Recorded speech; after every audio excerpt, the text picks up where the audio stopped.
The price you put on a listing on day one, it's the single most important decision you will make for that seller. Because if you list too high, you're gonna lose momentum and you'll sit on the market and you're eventually gonna reduce anyway, often to below where you should have even started.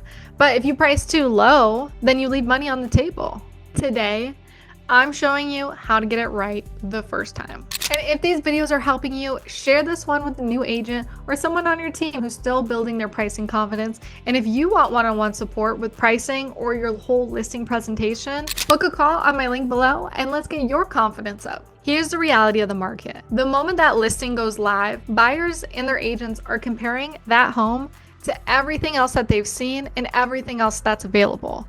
If it's overpriced relative to the competition, buyers are gonna move on. They don't care. And the days on market are gonna go up, up, and up, and people are gonna wonder what's wrong with the listing. It's gonna be stale. And people are gonna be wondering, well, how come that home, nobody wants it? And by the time you get to the price that it should have been to start, you've already lost your best buyers because they're now wondering why the price came down, what's wrong with the house, and I don't want a house that nobody else wants. So if you price it right from day one, and those buyers will show up immediately. Sometimes you'll get multiple offers or some over asking price.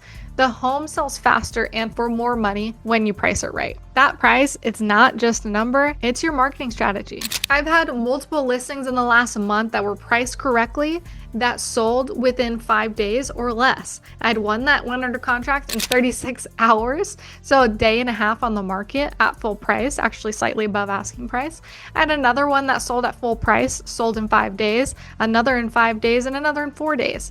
So pricing correctly the first time is so important because it's going to streamline the process. You're going to get a higher demand. You're going to get the terms that you want, and the property is going to sell with a raving fan as a seller. But to get there, you have to pull the right comps. A comparative market analysis is only as good as the comps that you use in it. So how do you pull the right ones? Start with the closed sales within the last 30 to 45 days and go to 6 months out after that. The more recent the comparable sales, the more relevant they are. Extend to that 6-month mark if you need to, or extend the radius slightly. If you can get away with a half-mile radius and you have enough comparable sales that are similar, then stick to those. But if you do need to increase your radius to a mile or a mile and a half and add 6 months or even a year just to see the data and how things are trending in the market, then do so. But stay within as tight of a radius as you can that gives you enough data.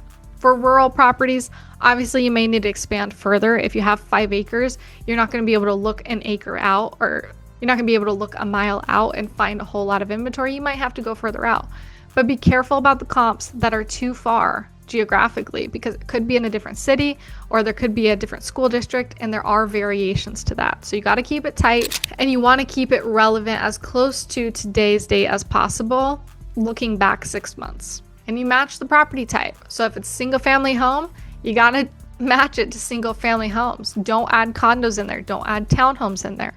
Single family house needs to have single family comparable sales. If it's a condo, stick to condos. You can't compare a townhome to a single family home without significant adjustments, because there are so many things that are different. And make sure to check that it is a single family home, because some of these townhomes do look like single family homes, and that will affect your pricing strategy. I like to, if I can, if there's enough data, match the size of the home within 15 to 20% of the square footage. So if I'm looking at a home that's 2,000 square feet, I try to look at properties that are maybe 1,700 square feet to 2,500 square feet. Just depends on the data that I'm pulling, and then I adjust for the differences in square footage and size and bedroom count. But you need to be selective. Ideally, you have at least 5 strong comparable sales and maybe like 10 to 12 weak ones, but really you're honing in on those 5 to 7 that are strong, that are super closely comparable, that have similar square footage, similar locations, similar amenities, similar features, and then account for the differences that will adjust your value. So we know in real estate, no two homes are identical. Once you have your comparable sales, you have to adjust for those differences. So you'll look into things like the upgrades. Was the kitchen upgraded? The bathroom? Is the whole home remodeled? That's going to be different than a home that's all original. Does this one have a new roof, or does it have new AC? These things to buyers matter, and it matters in the sales price that they end up selling for. So this is where you have to adjust so that your pricing strategy is correct with the market to generate high, strong offers. You got to think about the condition as well. A home that needs work will obviously sell for less than a move-in turnkey ready home at the same square footage. So you have to be honest with your assessment of that. Sellers who underprice their upgrades, they're going to leave money behind. And sellers who overvalue their cosmetic updates overprice their home. If their home is original and they're trying to compete with a fully renovated home, it's not going to sell at that price. You're going to sit on the market. Days on market's going to go up. People are going to wonder what's wrong with the home. And you're going to sell for less than you could have sold had you originally priced it correctly. So be thinking about all of these things while you're comparing the value and when you show it to the sellers, when you show them the data of these comps. Location matters within the neighborhood. If it's a corner lot, if it backs up to a busy road, or if it backs up to power lines, you need to search these comparable sales to see what it is and why it's priced that way, and make sure you adjust if your home doesn't have power lines or it's not on a busy street.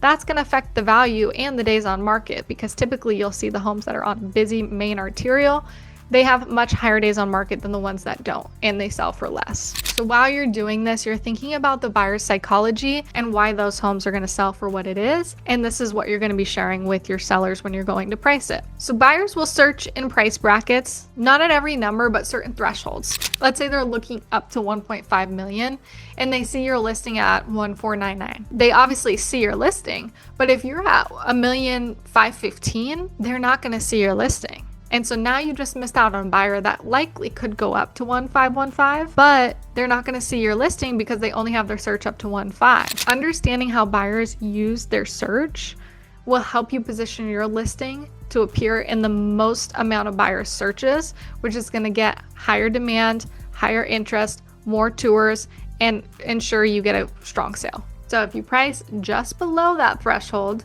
at 1,499, 1,475, or directly at 1.5, it's going to generate significantly more showings because it captures the whole buyer pool that's searching at that ceiling of 1.5 million. Also understand that certain price points can trigger different buyer behaviors, so you have to know your market and where the activity is concentrated.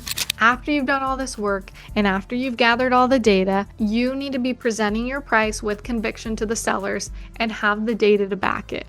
After you've gone through this, you'll walk into that listing appointment with a specific number and the confidence to back it up. You're going to show the comparable sales on your screen, walk them through any adjustments out loud, share why this one sold for more and why theirs is selling for less, and connect that data to the number and state your recommendation clearly.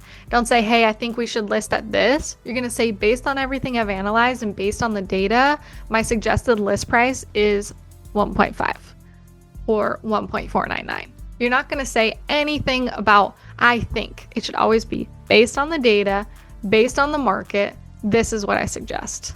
Using this language communicates expertise, it communicates confidence, and it communicates that you know what you're doing. Sellers want to work with the agent who knows the answer and is guiding them through the process. If they think the home is worth more, say, hey, look, I completely understand. I know this home means a lot to you. And what I want you to understand and feel so confident is I've analyzed these numbers night and day. I've spent time going through the market. I watch buyer activity. I know how they react. And the data I'm showing you is what buyers are paying right now for homes like yours. If we start higher, we're going to risk losing those buyers before they ever even walk through the door. And that will ultimately cost you more than just the price difference. And then show them your net sheet. Show them exactly what their takeaway is going to be at this list price. If you were to sell at that price, this is what their take home would be. The right price from day one generates activity, it creates competition, and it sells your listing faster and for more money.